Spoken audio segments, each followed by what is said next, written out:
Welcome to The Passion Pod with your host, Chris Johnson. Thanks for joining us. Now sit back, relax, and enjoy the feature presentation. Welcome back, friends. Today we're in Los Angeles hanging out with a master of quite a few things. So I'm excited to hear about it. We connected on Instagram a while ago. My friend Miles Hass, who does the Strip Down podcast, had this gentleman as a guest a while ago. So you definitely need to go check out that episode. So welcome to the show on Instagram. You're Lawrence the Energy Master, but Lawrence Lanoff? Yes. Awesome. Well, thanks so much for coming over here, man. I appreciate it. My pleasure. How crazy is it that Instagram, we can just like DM each other? It's the most amazing thing. It's crazy how many people I've met. Seriously, just like via Instagram. Right. Seeing Miles on Instagram post that this episode was coming out or whatever, and he mentioned to you. So I was out here a little while ago and hanging out with him, and he told me, dude, I just did the coolest interview ever. And I was like, who's that with? And he's like, dude, he's like the energy master, like sexual energy and tantric and all this stuff. And I was like, cool. And then I found you on Instagram right after that, and we connected, and I was like, okay, this is going in my notes app as far as like who I need to hit up next time I'm coming out this way. Cool. So glad that our schedules worked out, because you're flying where tomorrow? I'm headed to Vegas tomorrow to go do a Tantric event, and then I'm headed to Austin to go do 2 weeks of training. You've been everywhere. Do you know how many countries you've been to? Oh God, I don't. A lot. I have this cool map. It's like 100 years old, and I put corkboard behind it. It's above my mantle. Yeah. And I put like little pins in all the spaces that I've been, like all the places I've been around the world, and it's like slowly filling up. But I can't imagine what yours would look like, because even just Googling your name, like on YouTube, there's videos of you speaking at yoga events, different retreats and stuff everywhere in the world. Yeah. Okay, well, let's take it back a little bit. Sure. You grew up in New York, right? I did. Mm-hmm. So it sounded like you had a pretty crazy childhood. I did. And you're growing up around a lot of artists. It was not like the easiest scenario. Can you give me just a summary of that background anyways? Wow.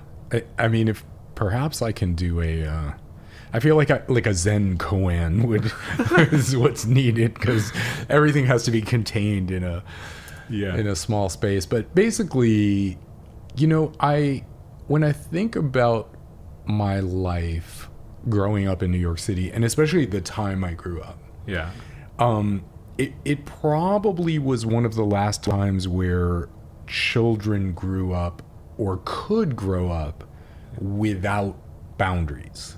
Yeah.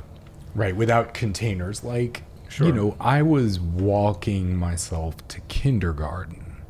Sure. Right? There's in New York City. Yeah. So we're talking crossing streets and, getting it together and all that stuff. But that's what was happening in New York City. It's like you just had to handle things.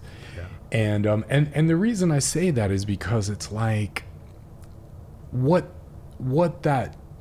there's a certain self-responsibility that growing up with you, there's just no fencing. There's no boundaries. There's no, on the bowling alley, there are no bumpers in the gutters. You're just going for it. And man, we did so many crazy things. And, I was talking with my mom recently, and she ran into a friend of hers who was like, man, your kid just was like, there were no controls. Yeah. There were just nobody had the guardrails up. So we were just, come home be 12 years old and hanging out outside of Studio 54 and, hanging out, getting into clubs and fake IDs and crazy. I mean, you watch like old movies and old TV shows, and they're actually pretty accurate. If I even think to my childhood of like, you got on your bicycle, you didn't have phones, there's no GPS on you. Right. So like once your parents let you outside, and even if they just trusted you enough to go down the street to hang out with your neighbor, pretty quickly you and all your friends are just exploring and doing whatever. It was just a different time. You know, I'm not saying one's right or one's wrong, but you definitely learn a lot faster, I think, when you're put in situations like that. Granted, unfortunate things happen as well, but growing up in that time, it's just a very different experience. Different. And the biggest part is I was exposed to everything. So like I met a Tantra master when I was 11. What's the story behind that? I had a meditation group that I had started.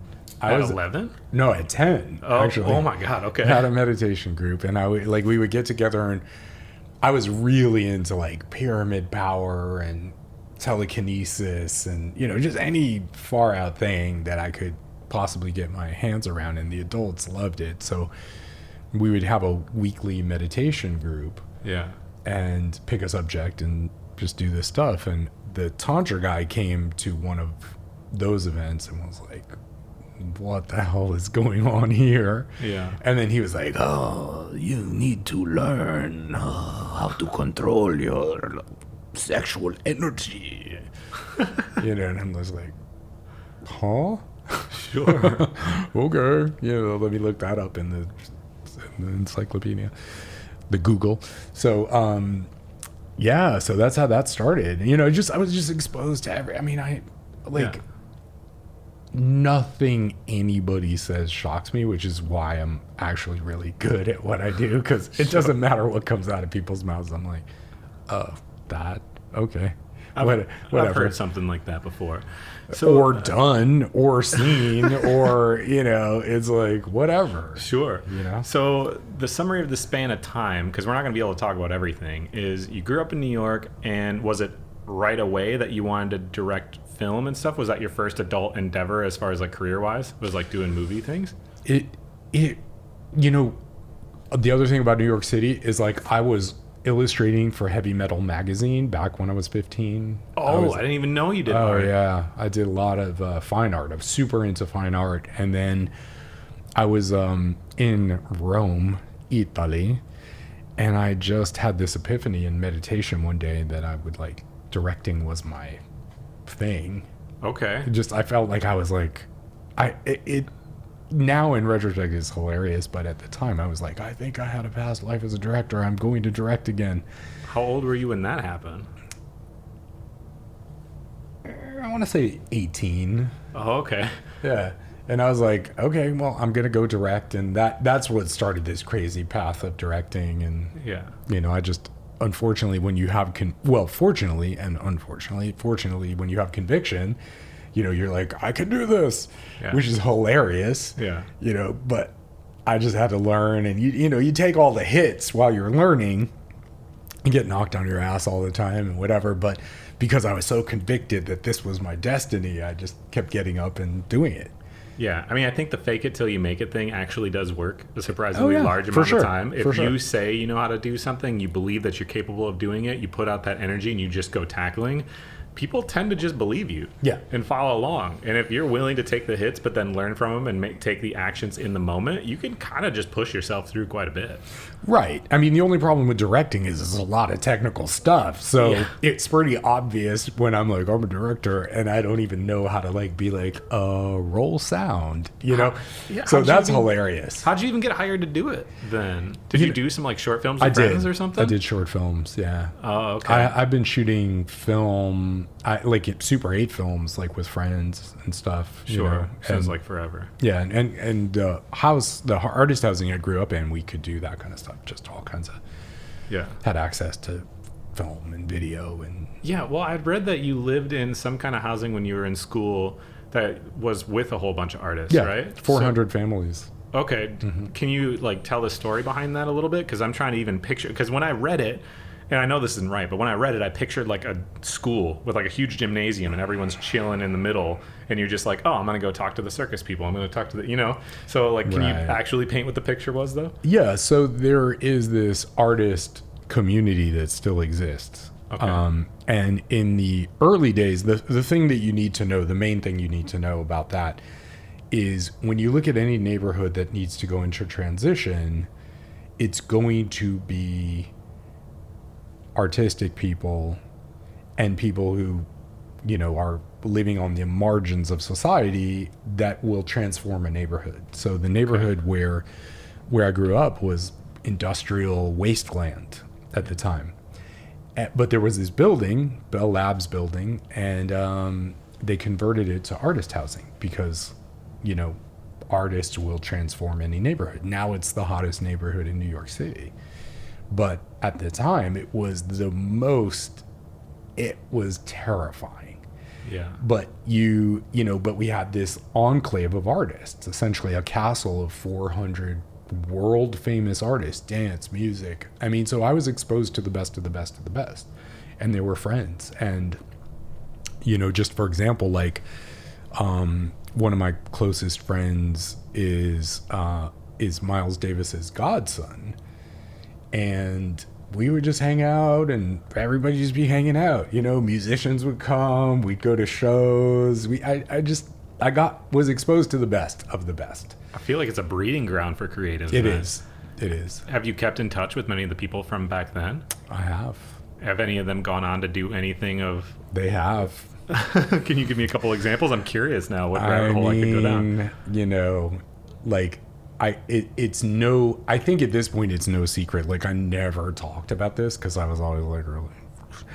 But there are a lot of people, a lot of our peers did not make it. They just didn't survive. It was wild. Sure. But the ones that did thrived.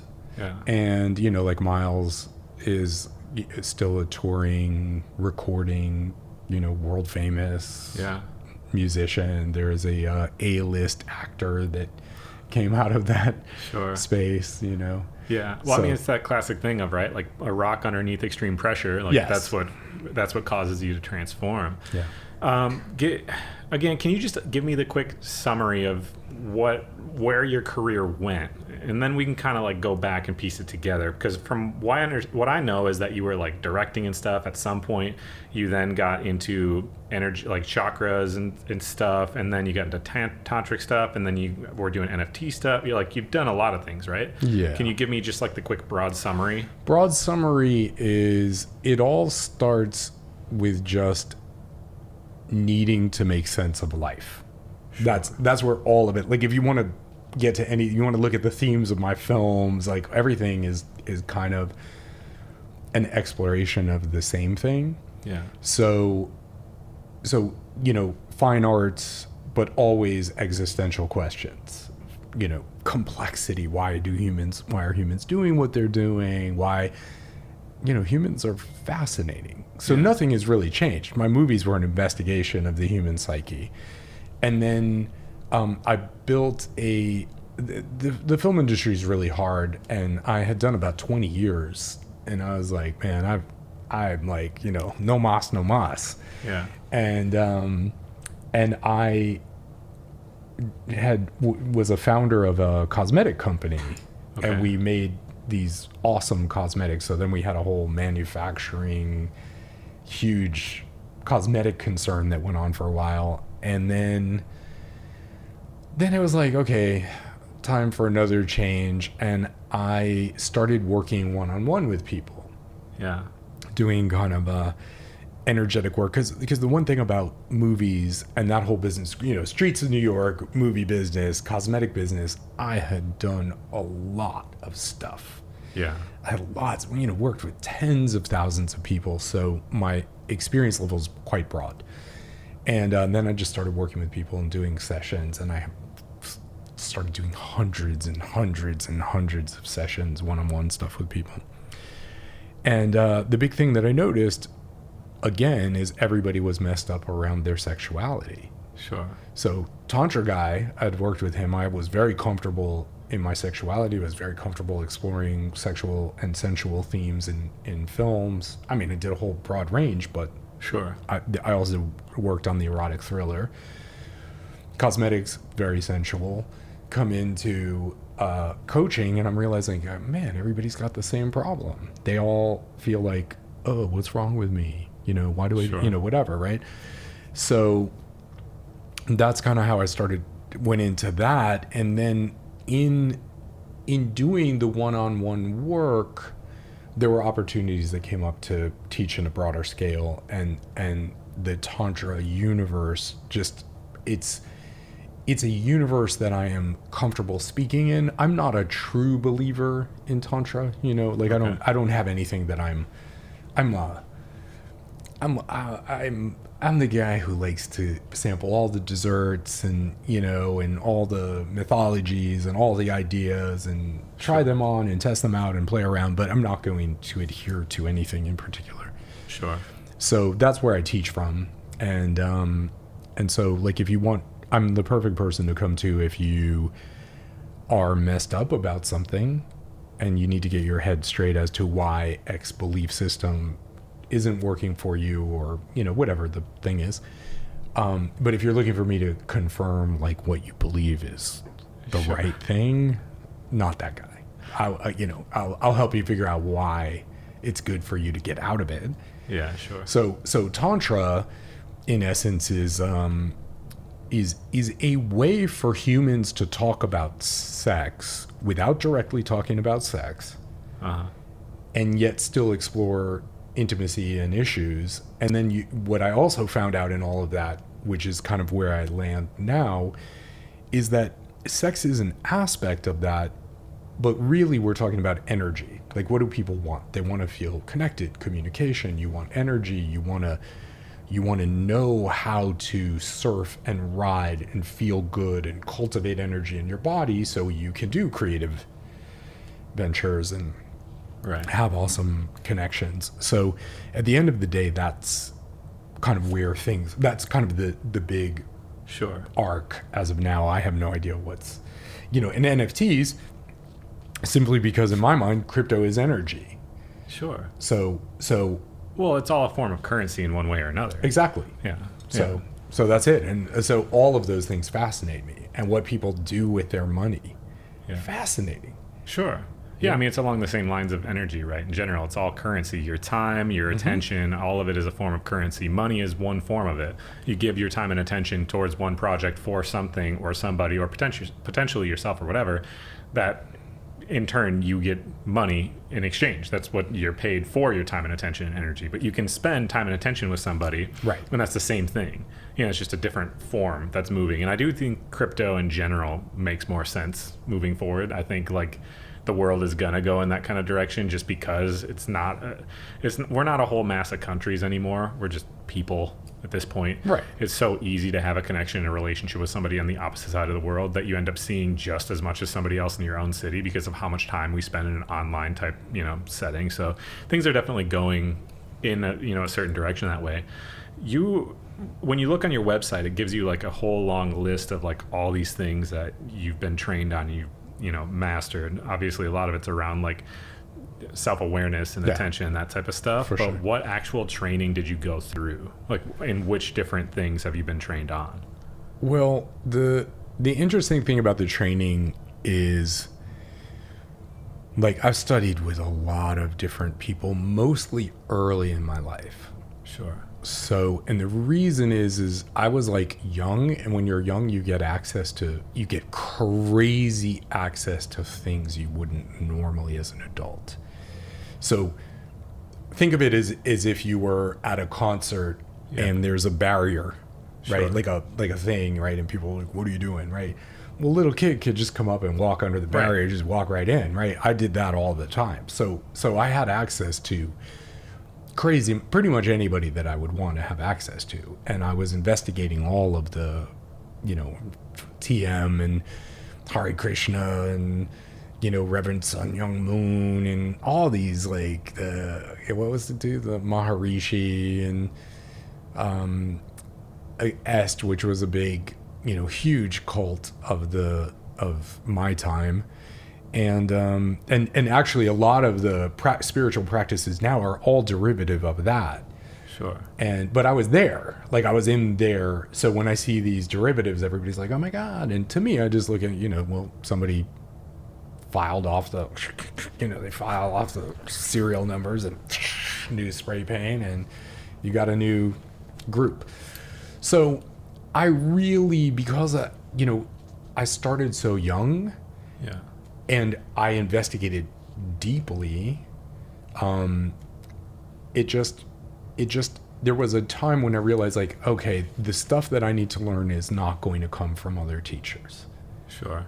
That's basically what happened. So I studied a lot of stuff, but I studied a lot of stuff to realize that I just need to investigate my psyche, I had a meditation partner for about 10 years, and we went hard on, just hardcore, sit in a hotel room like this for 2 weeks, just meditate, eyes closed, 15 hours a day, just going.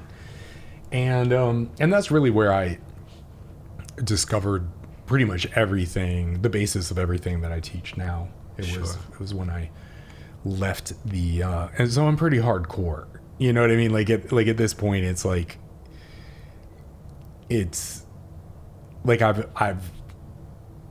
I've gone to do energy clearings in the most craziest places. I've been locked in haunted buildings, just crazy stuff.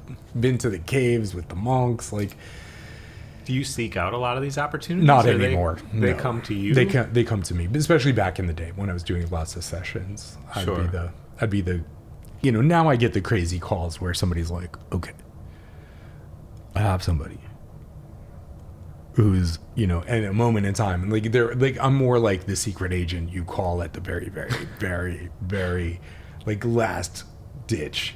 Call me. Sure. When did you start teaching? Like, how did that come up? Because, you're learning on your own, right? Like having a meditation partner, and a lot of that stuff, it's like looking inward. Yeah. At what point do you have the idea, like, what I've learned from looking inward can help other people, and maybe that's part of my mission in life? Well, again, meditation group at 10. So I was always aware of that there's something to share, and I'm pretty vocal about what I was learning. I think I look at the piece of going internal as kind of the metaphor of going into the cave and facing the dragons. Okay. And slaying those dragons. That's really what that work was about. So once you kind of get a certain comfort with facing down anything, that's when you can kind of, for me, that's when I really realized, like, oh, I can go out and, start talking to people about stuff and teaching and putting little groups together. And, and that was super fun. It was interesting, fascinating moment in time, but it wasn't as satisfying as helping people sort out their thinking and their energy as a result, and their sexuality as a result. So it sounds like at this point you're almost more so a therapist in some ways, to help people think through their problems and work through them. Not to give them answers necessarily, but to kind of help them process things themselves. I would call it, I'm more like the closer reality is I'm more like the crazy shaman at the edge of the village. Sure. You don't really want to go there unless you mean it, because like if you use the metaphor of the therapist, like I'm the therapist that will slap you in the face. Sure. If you start talking some dumb stuff. Do you know what I'm saying? Like, and so you can't really do that as a therapist, but as a shaman, I can be like, that's dumb. Stop doing that. Right. Do you know what I'm saying? So it's more that, like, I don't know what tools I'm going to use. I don't just use the mind, right? Because if somebody's super mental, you can't really do the mind. They're going to need to come into their body. If somebody's super traumatized around their sexuality, they do need to come into the mind to start to create some clarity around their experiences, reprocessing. So there's no modality, you know. That's really where I'm saying, like, I'm like, just put me in the thing and we'll figure it out. What different things, like what tools do you use to help people? Obviously you're not going to use them all on one person. That'd be a bit ridiculous, but like, what are the tools in the arsenal? Well, I think it's more about frameworks. So if you were to take anybody's problem, there is a way of looking at the situation that creates the problem. Okay. Right. So it is likely that there is a belief system.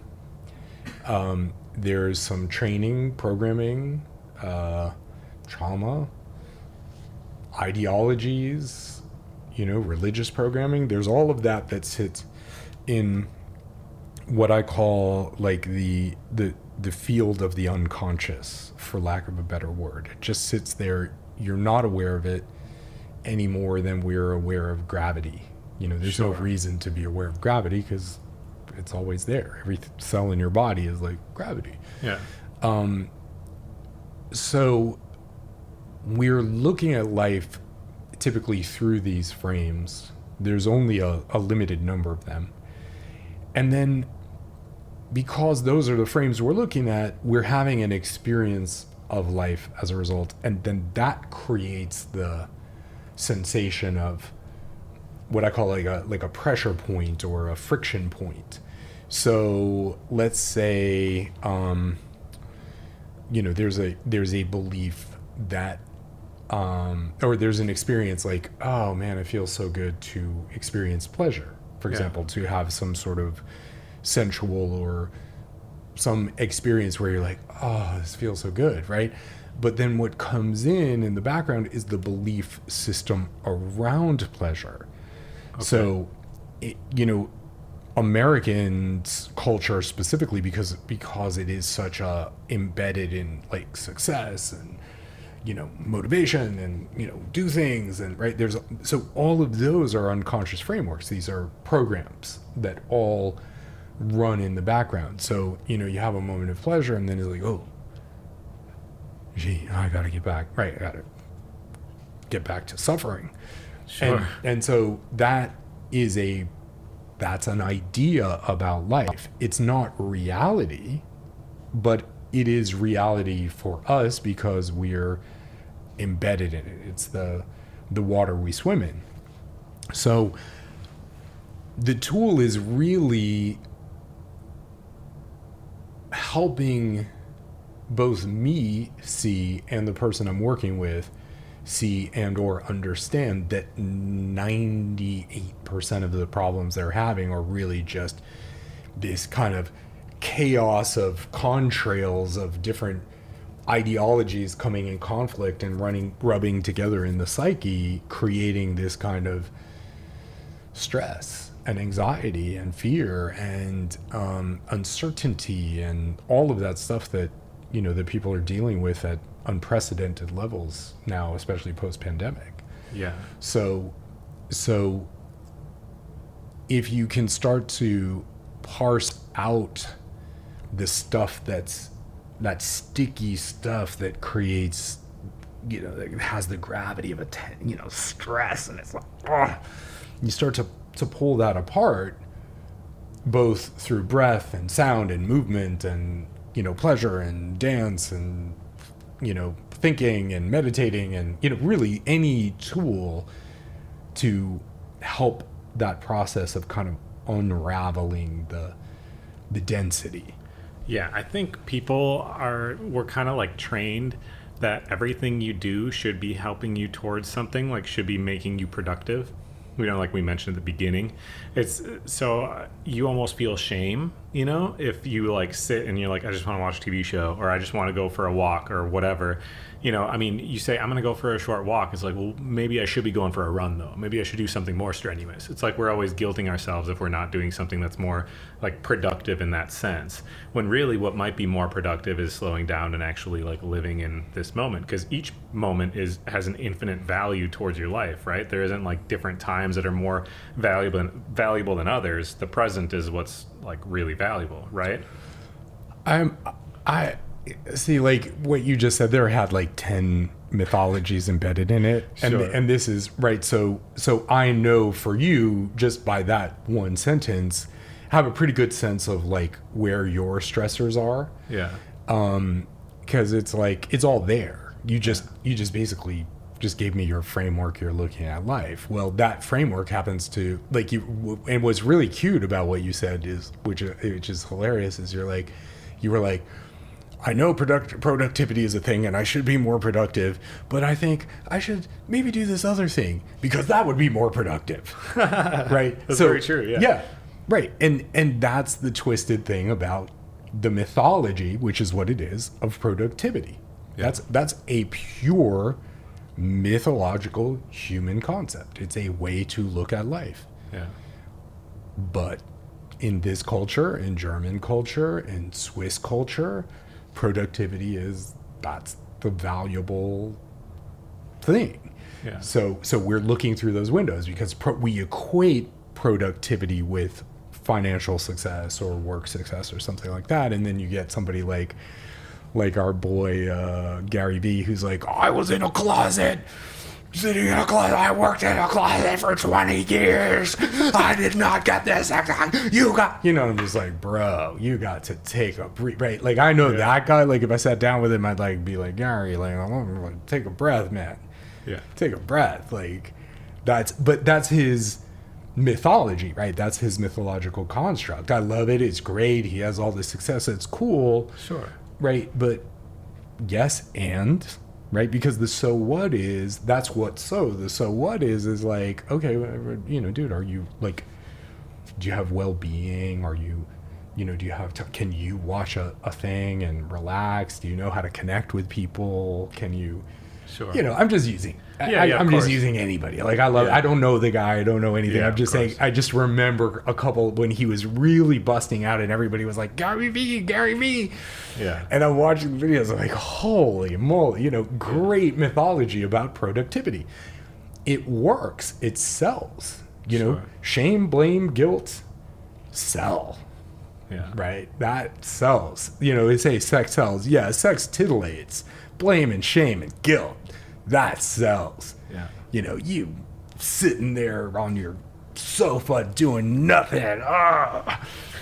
You need this thing to make you better. And then that goes, it's hilarious, man. What are some of the most common ones that you run into? Mythologies? Yeah. The most common one is the if this then that mythology.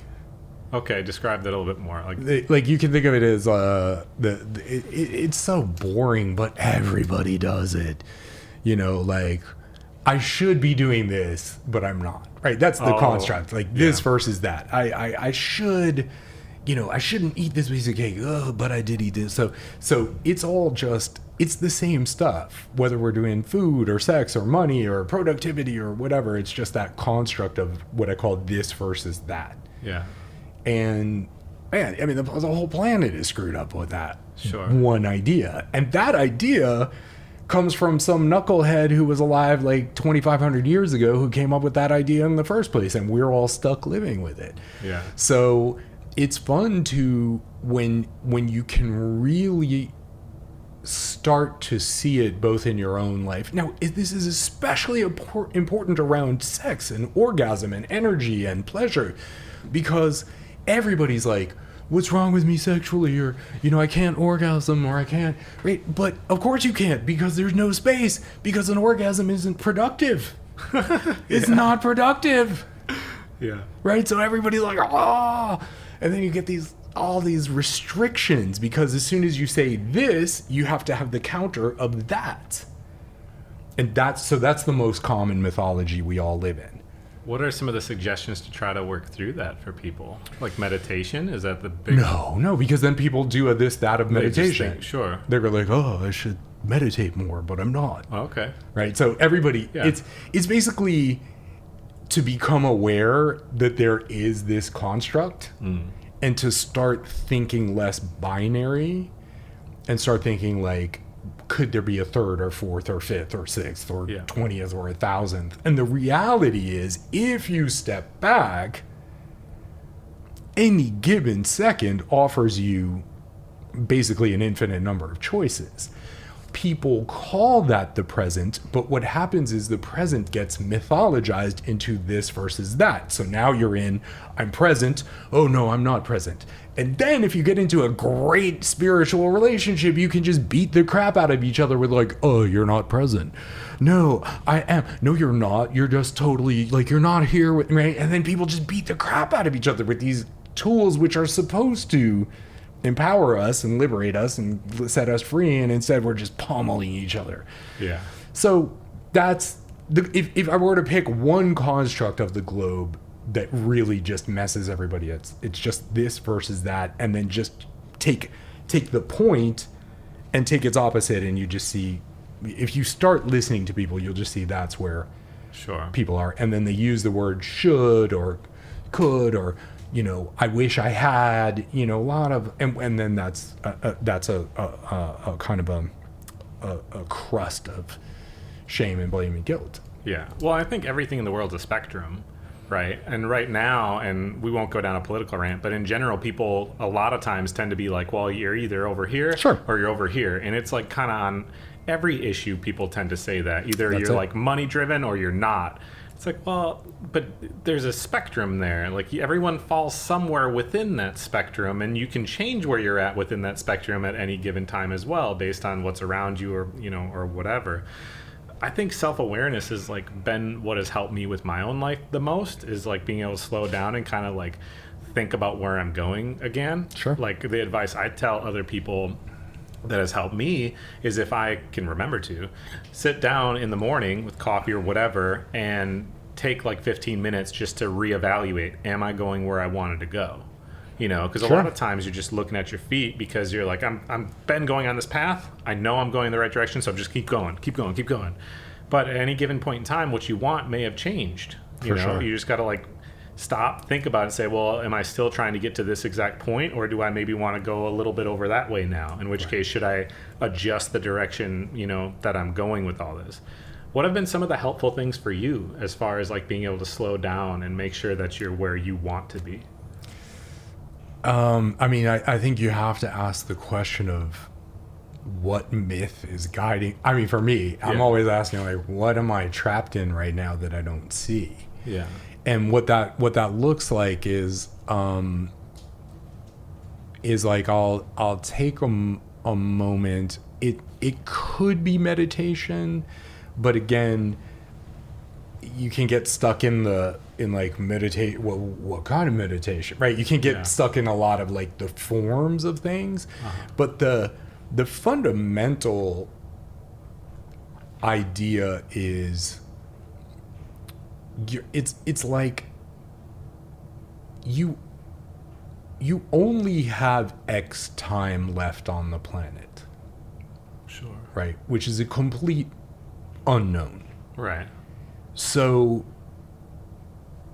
are you doing things that are generally leaving you feeling good in your mind and in your body, or are you not? And if I'm generally spending, let's say, 80% of my time in some sort of state of well-being, then I'm probably, regardless of what I'm doing, I'm on a path that is appropriate with what I want. Okay. Right? Now, if somebody is into the suffering path, and I know lots of people on that path, right? Either self-deprivation and deprecation, you want to be suffering 80% of the time, in which case, you're just like, man, I'm not enough. And you can go in that thing. We're all meditating all the time. Right. Most of us are just meditating on stuff that just doesn't make us happy. Right. I'm not enough. I don't have enough. I'm not this. I didn't hear. I should be here. I'm not, right? So really, for me, it's just like continue. I don't want to say continuously, because it's not an efforting thing. It's more like, am I generally oriented in a direction where when I wake up in the morning, I'm energized and ready and open and able and flexible and willing to shift and drop something that isn't working and pick up something else, and I've been doing that for like probably 25 years, which is probably really hard for people who are hanging out with me, because I'll be like, NFTs, whatever. I'm just like, oh, that's what's happening. That's where the energy's flowing. Let's go.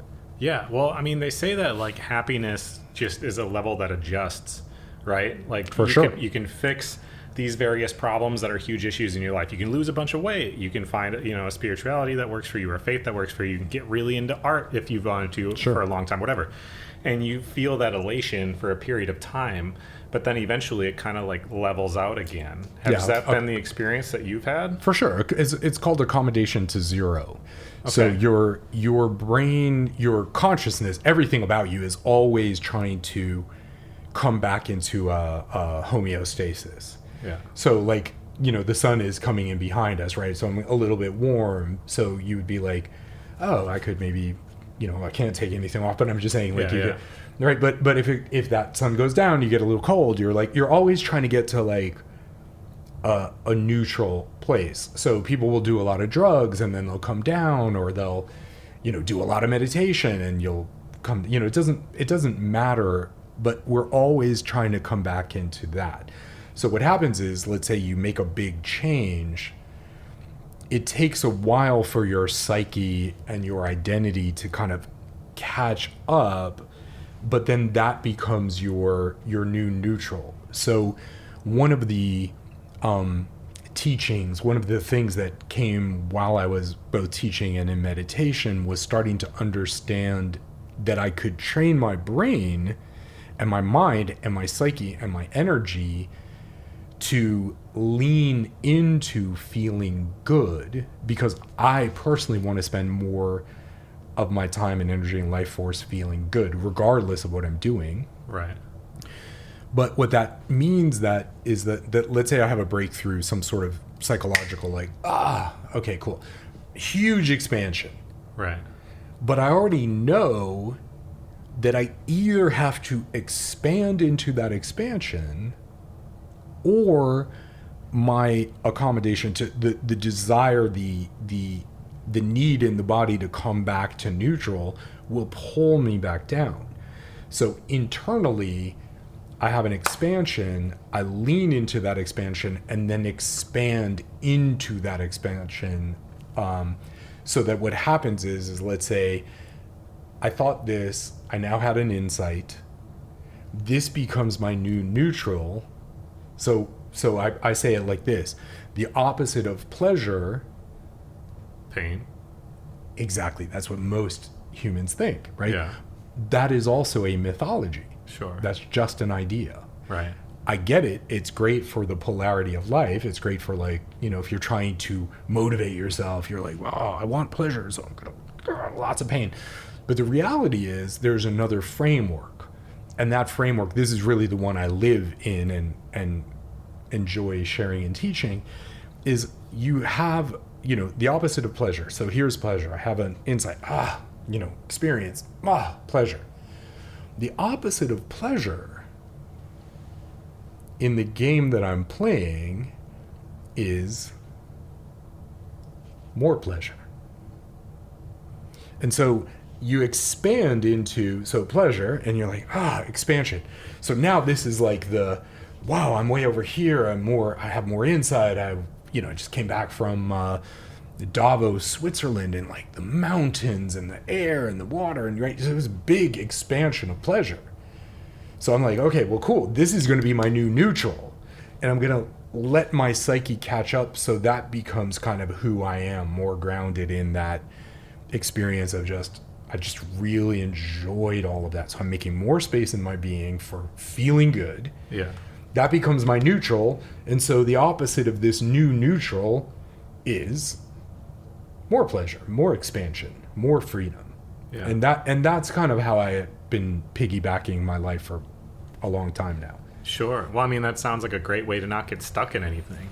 Because if you're always leaning in the direction of, well, what really feels good right now for various reasons, whether it's like actual physical touch that feels good, or if it's just something you're completing or working towards that makes you feel fulfilled because of how it's affecting other people and whatever, if you're always leaning into it, then you're always going somewhere. Yes. Right? So that's how you can never get stuck. I've never really thought of it that way, but that was like a bit of a revelation sitting here with you, so I appreciate that. Have you ever read the book A Man's Search for Meaning by Viktor Frankl? Yeah.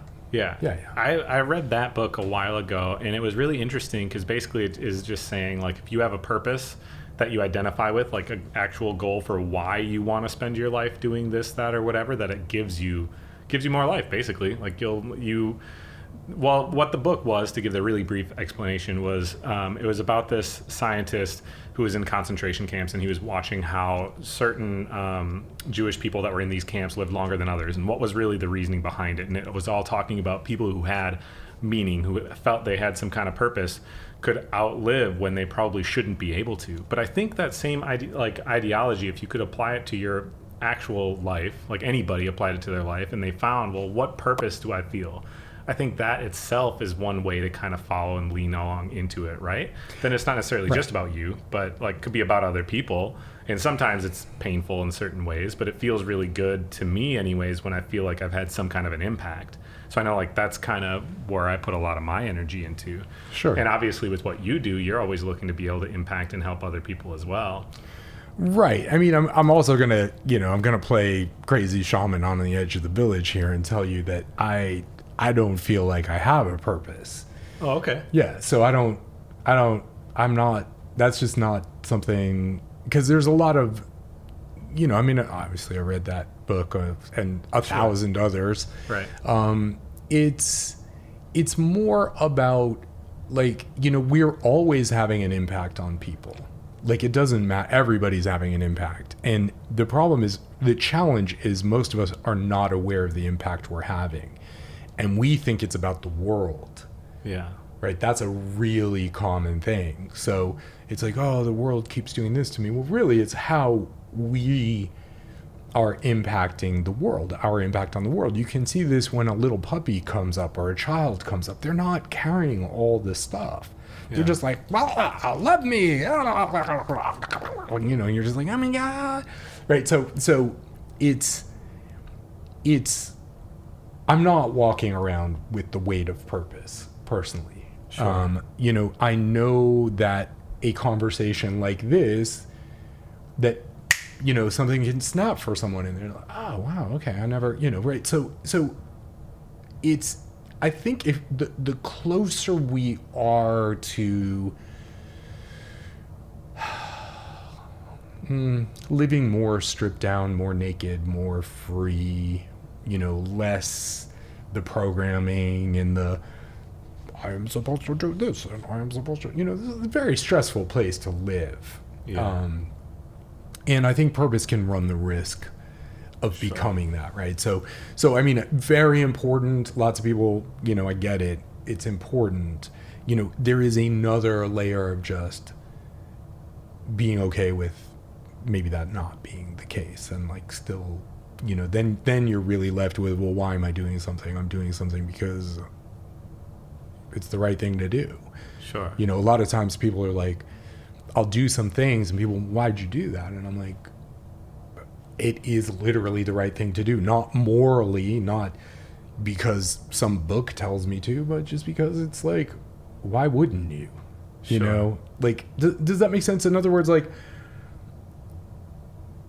why wouldn't you be kind to somebody who, of course, yeah. What is the point of being? Honestly, it just feels good. I agree. If nothing else. Yeah. So it doesn't have to really do a whole lot more than that. Yeah. I think people, they like to have direction. It's hard. Otherwise, people aren't very content sitting somewhere, right? So if they read a book, and I tend to be this way, you read a book or whatever, you're like, oh, well, then that's the solution. Because I can't like find it on my own, what just feels good in this moment. I need to have like a direction, like a clear path, like this is for sure where I want to go, which, as the way you've kind of described, it doesn't have to go that way.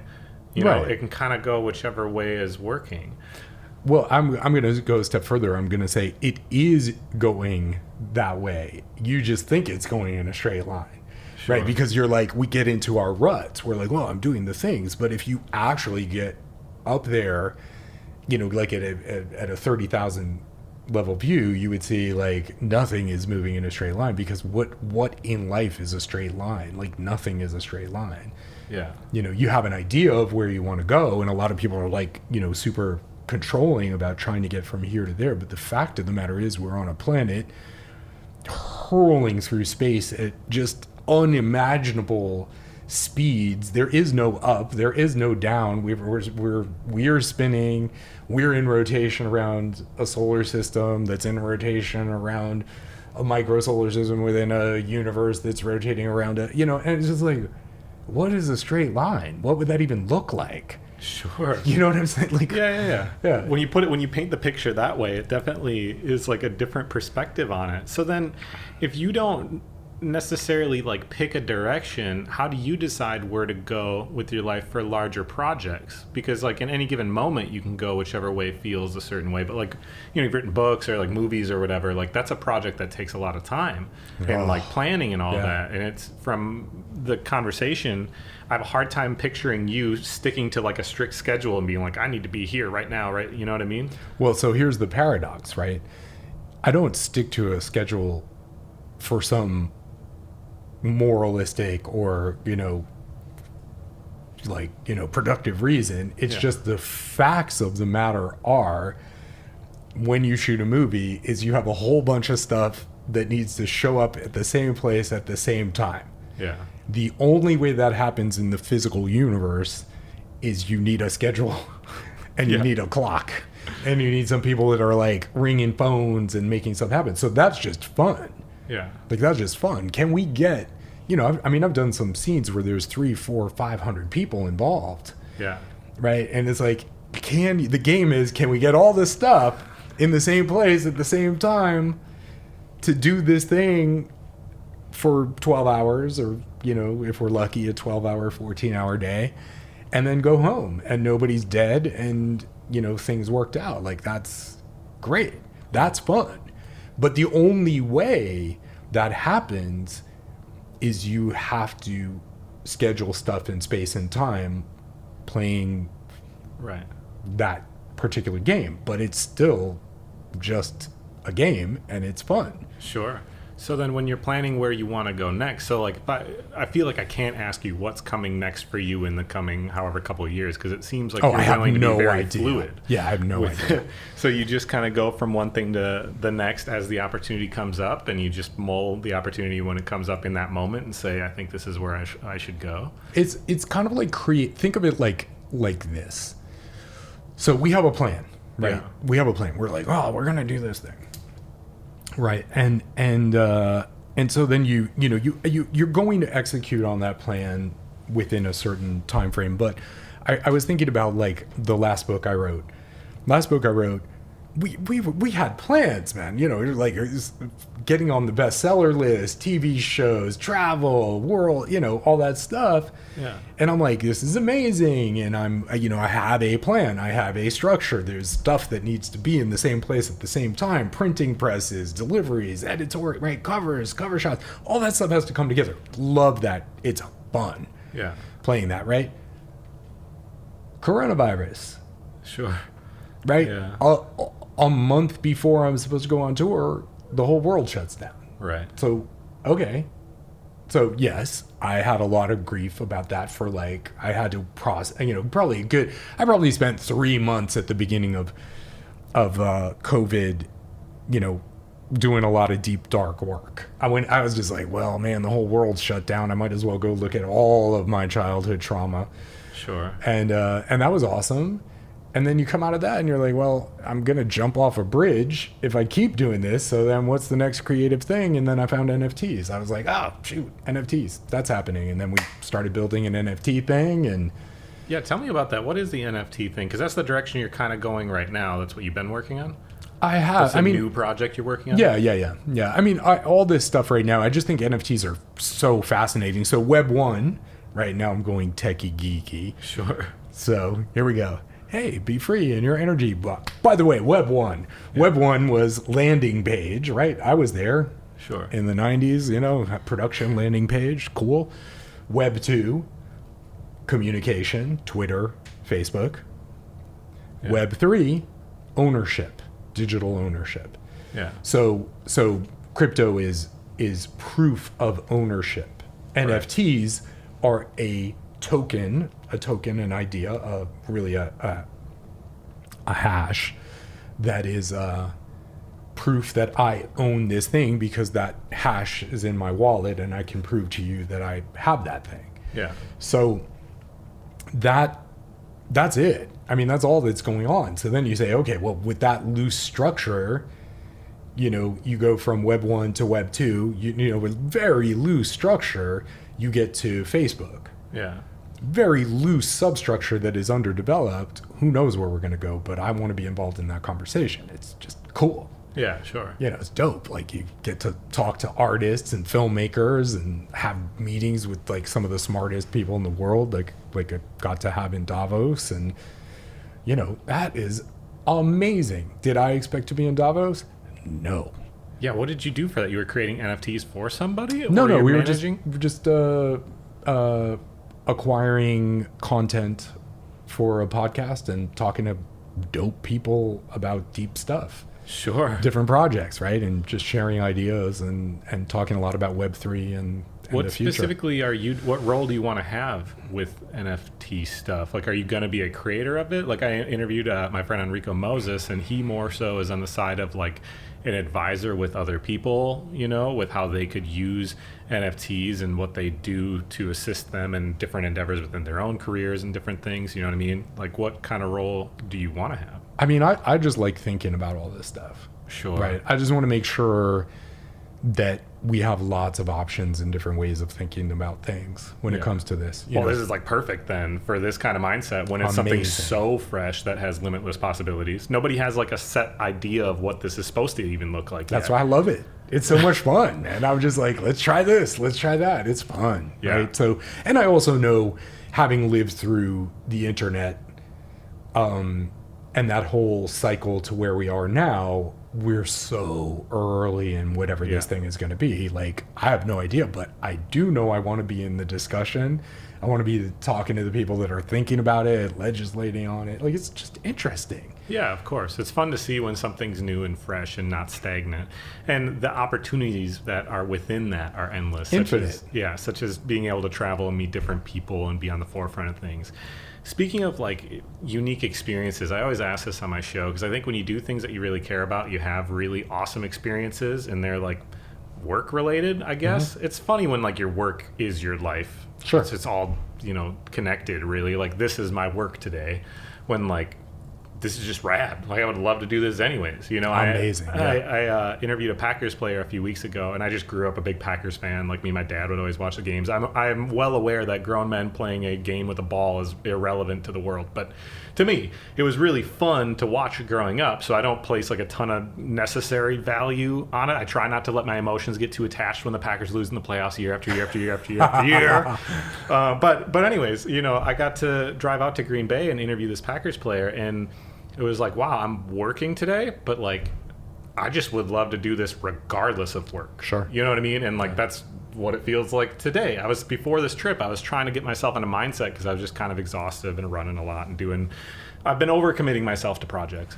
And I was like, man, I need to be intentional with this trip of like slowing down and remembering I'm making crazy cool memories and friendships, relationships, experiences when I'm going out on these trips.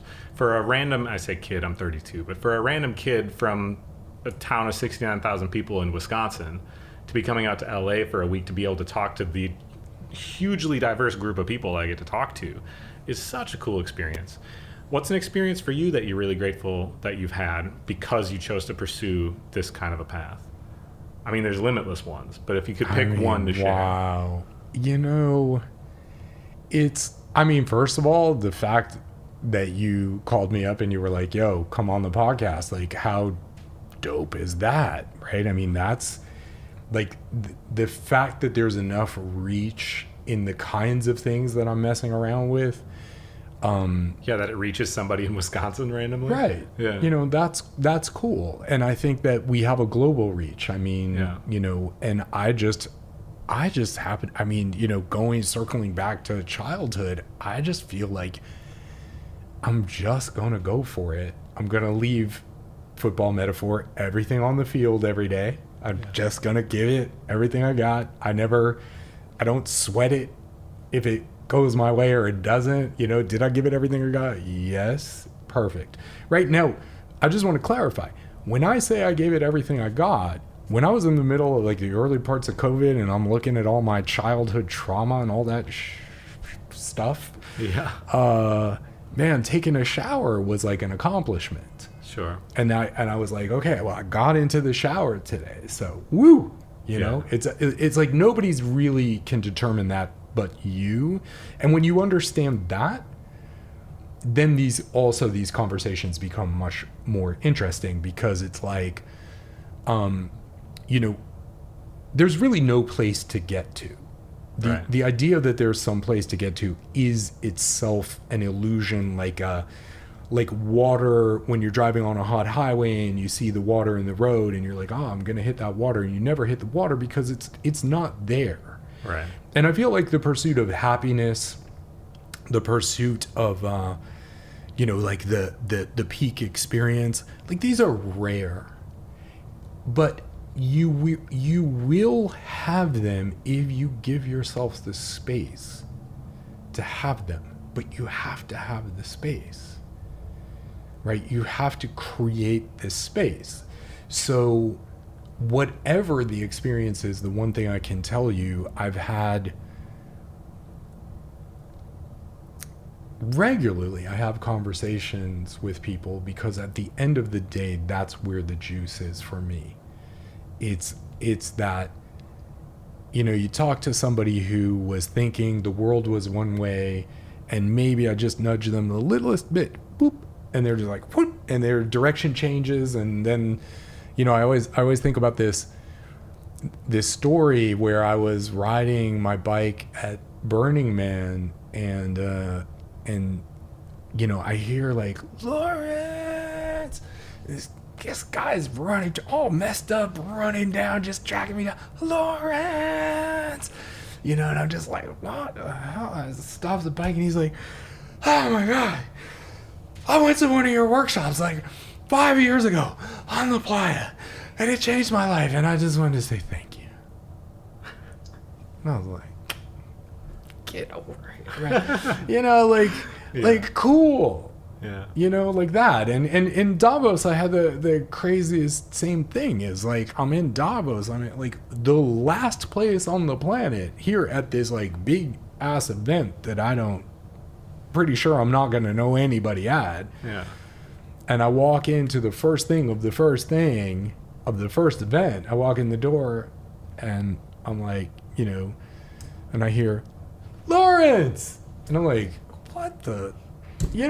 but that's it. Yeah. Like, that's it. It's there. And then the guy I'm talking to, he's like, oh my God, you changed my life with this thing, I'm like, okay. And it was so much fun. And he's like, oh yeah, well, I'm hosting this event, so come on in. And just like, that is where I feel like the juice is, Yeah. It's like those moments where you're just like, oh, wow.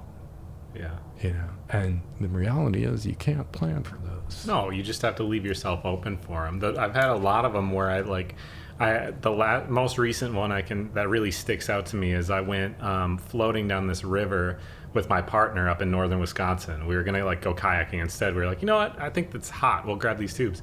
And didn't really think anything of it, but we got out on the river and 20 minutes, 30 minutes in, we're just kind of floating and I'm looking around at nature and I don't hear a soul because this is gravel roads everywhere. There's nobody at all. And we're floating up and just see this deer in the middle of the river, standing, slowly sees us and then wanders away.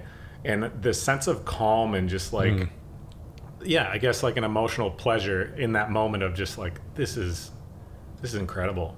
Right. I'm not even doing anything. And This is just the best. That is what I'm talking about. That is expand into that. Right? That's the best gift you can give yourself.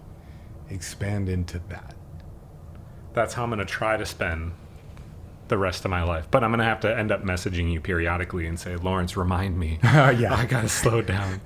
Well, thank you so much for coming on the show. How could people go follow you, see what you're up to, see if maybe they're coming towards their zone? I know you said you're coming to Texas soon, which isn't Wisconsin, but maybe you'll be coming to Minneapolis, or maybe the people listening are in Texas or whatever. Yeah. Where can people go follow you, see what you're doing, and then get in contact if they want to reach out? Okay, well, remember, I am the crazy shaman on the edge of the village, so I don't actually talk much about what I'm up to. Sure.